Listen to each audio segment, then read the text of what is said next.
Alright, time for Smile Dog. I first met in person with Mary E. in the summer of 2007. I had arranged with her husband of 15 years, Terence, to see her for an interview. Mary had initially agreed, since I was not a newsman, but rather an amateur writer gathering information for a few early college assignments, and, if all went according to plan, some pieces of fiction. We scheduled an interview for a particular weekend when I was in Chicago on unrelated business. By the last moment, Mary changed her mind and locked herself in the couple's bedroom, refusing to meet with me. For half an hour I sat with Terence as we camped outside the bedroom door. I was listening and taking notes while he attempted fruitlessly to calm his wife. Sorry. The things Mary said made little sense, but fit the pattern I was expecting. Though I could not see her, I could tell from her voice that she was crying. And more often than not, her objections to speaking with me centered, ar- centered around an incoherent description of her dreams, her nightmares. Terence apologized profusely when we ceased the exercise. I did my best to take it in stride. Recall that I was a reporter in search of a story, but merely a curious young man in search of information. Besides, I thought at the time, I could perhaps find another similar case if I put my mind and resources to it. Mary E. was the SciSop, hope I said that right, for a small Chicago-based bulletin board system in 1992, when she first encountered Smile.jpg, and her life changed forever. She and Terence have been married only for 5 months. Mary was one of an estimated 400 people who saw the image when it was posted to a hyperlink of the PBS, though she is the only one who has spoken openly about the experience. The rest remain anonymous, or perhaps dead. In 2005, when I was only in 10th grade, Smile.jpg was brought to my attention by my burgeoning interest in web-based phenomena. Mary was the most often cited victim of what is sometimes referred to as Smile.dog. The being Smile.jpg is reputed to display. Caught my interest other than the obvious macabre elements of the cyber legend and what? My disbelief towards such things, let's just say, I don't know what that word means, was the sheer lack of information. Usually the point that people don't believe it exists than as a rumor or hoax. It's unique because though the entire phenomenon says on a picture file, that file is nowhere to be found on the internet. Certainly many. Oh my god! Was this written by like a person from like the 1900s? Many photo manipulated simulacra litter the web, showing up with the most frequency on sites such as ImageBoard, 4chan, particularly the /x/focus paranormal subboard. Expected these are fakes because they do not have the effect the true Smile.jpg is believed to have, namely sudden onset temporal lobe epilepsy and acute anxiety. The what are with these long words? I don't understand. This reaction, viewers, one of the reasons the phantom-like Smile.jpg is regarded with such disdain, since it is patently absurd.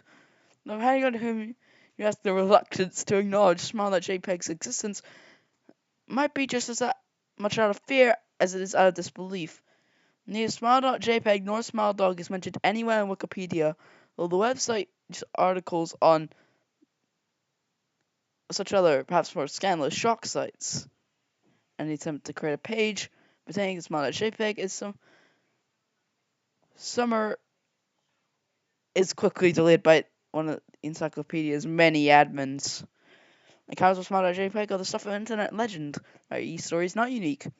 There are unverified rumors of Smile.jpg showing up in the early days of Usenet, and even one persistent tale. 2002, a hacker flooded the forums of humor and satire websites Something Awful with a deluge of Smile Dog pictures, rendering almost half the four users at the time epileptic. It is also in the mid to late 90s that Smile.jpg circulated on Usenet, and as an attachment of a chain email, the subject line, "Smile, God loves you." Yet despite the huge exposure these stunts would generate, there are very few people who admit to having experienced any of them, and no trace of the file or any link has ever been discovered. Those who claim to have seen Small.jpg often weakly joke they were far too busy to save a copy of the picture to their hard drive. However, all alleged victims offer the same description of the photo. A dog-like creature, usually described as appearing similar to a Siberian husky, illuminated by the flash of the camera, sits in a dark room, the only background detail that is visible being a human hand extended from the darkness near the left side of the frame. The hand is empty, but is usually described as beckoning. Of course, most of the attention is given to the dog or dog creature, as some victims are more certain than others about what they claim to have seen. The muzzle of the beast is really split in a wide grin, revealing 2 rows of very white, very straight, very sharp, very human-looking teeth. This, of course, is not a description given in the act of viewing the picture, but a recollection of the victims who seem to have seen the picture endlessly repeated in their mind's eye during the time they are, in reality, having epileptic fits. These fits are reported to continue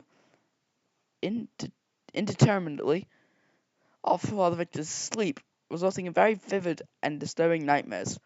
These may be treated with medication, though some is more effective than others. Mary, I assumed, was not on effective medication. That's why after my visit to her apartment in 2007, I sent out feelers to several folklore and urban legend orientated news group websites and mailing lists, where we'd find the name of a supposed victim of Smile.jpg. I felt more interested in talking about his experiences. For a time, nothing happened. At length, I forgot completely about my pursuits, since I had begun my freshman year of college and was quite busy. Mary contacted me via email, however, at the beginning of March 2008. Added by Moose Juice. What do you mean, Moose Juice? That's a Dr. Seuss book. Subject: last summer's interview. Dear Mr. L, I'm incredibly sorry about my behavior last summer when you came to interview me. I hope you understand it was no fault of yours, but rather my own problems that led me to act out as I did. I realized I could have handled the situation more decorously? What? What? What are these words? However, I hope you will forgive me. At the time, I was afraid. You see, for 15 years, I've been haunted by Smile.jpg. Smile Dog comes to me in my sleep every night. That sounds silly, but it's true. There's an ineffable quality about my dreams, my nightmares, that make them completely unlike any real dreams I've ever had. I don't move and do not speak. I simply look ahead, and the only thing ahead of me is the scene from that horrible picture. I see the beckoning hand, and I see Smile Dog. It talks to me. It's not a dog, of course, though I'm not quite sure what it is really. It tells me it will leave me alone if only I do it as it asks. All I must do, it says, is spread the word. That is how it phrases its demands. And I know exactly what it means. It wants me to show it to someone else. And I could. The week after my incident, I received in the mail a manila envelope with no return address. Inside was only a 3.5-inch floppy diskette. Without having to check, I knew precisely what was on it. I thought for a long time about my options. I could show it to a stranger, a co-worker. I could even show it to Terrence, much as the idea disgusted me. And what would happen then? Well, Smile Dog kept its word. I could sleep. If it lied, what would I do? And who? Say something worse would not come for me if I did as the creature asked. So I did nothing for 15 years. I kept the diskette hidden amongst my things. Every night for 15 years, Smile Dog has come to me in my sleep and demanded I spread the word. For 15 years I've stood strong. There were hard times. Many of my fellow victims on the BBS board where I first encountered JPEG posting. I heard some of them died. Others remained completely silent, simply disappearing off the face of the web. They are the ones I worry about the most. I sincerely hope you will forgive me, Mr. L. Last summer when you contacted me and my husband about an interview, I was near the breaking point. I decided I was going to give you the floppy diskette. I didn't care if Smile Dog was lying, and I wanted it to end. You were a stranger, someone I had no connection with. I thought I would not feel sorrow into the diskette as part of your research and sealed your fate. But you were right, I realized what I was doing. I was plotting to ruin your life. I cannot stand the thought. In fact, I still cannot. I am ashamed, Mr. L. I hope this warning will dissuade you from any further investigation of Smile.jpg. You may have time encounter someone who is, if not weaker than I, then wholly more depraved. Someone who will not hesitate to follow Smile Dog's orders. Stop while you are still whole. Sincerely, Mary E. Terrence contacted me later that month with the news that his wife had died. While cleaning out the various things she left behind, closing email accounts and the like, he happened upon the above message. He was a man in shambles. He wept as he told me to listen to his wife's advice. He found the diskette. He revealed and burned it until it was nothing but a stinking pile of blackened plastic. The part that most disturbed him, however, was the sound. Was how the diskette had hissed as it melted, like some sort of animal. He said, "I will admit that I was a little uncertain about how to respond to this. First of all, perhaps it was a joke with a couple belatedly playing the situation, or to get a rise out of me. A quick check of several Chicago newspapers online obituaries, however, proved Mary E. was in fact dead. There was, of course, no mention of. I don't want to say that. I mean, I said in my. Okay. In the article, I said for a time I would not pursue the subject of smile.jpg, especially since I have finals coming up at the end of May. But the world has odd ways of testing us. A full year after I returned from my disastrous interview with Mary E., I received another email. Subject: Smile. Hello, I found your email address through a mailing list. Your profile said you were interested in Smile Dog.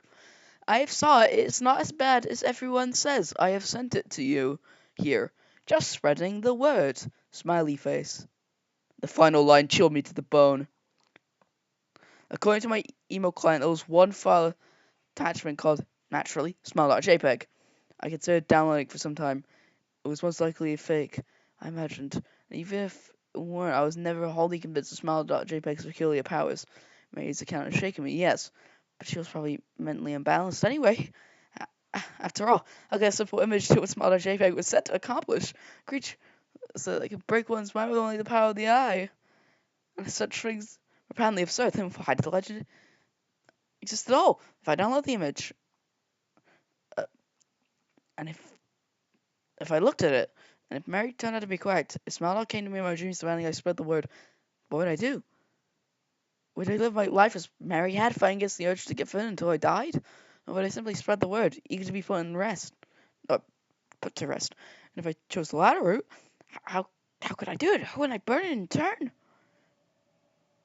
If I went through with my earlier intention to write a short article about Smile.jpg, I decided I could attach it as evidence. And anyone who the article, anyone took interest, would be affected, and assuming Smile email was genuine, would I be bold enough to save myself in that manner? Could I spread the word? Yes. Yes, I could.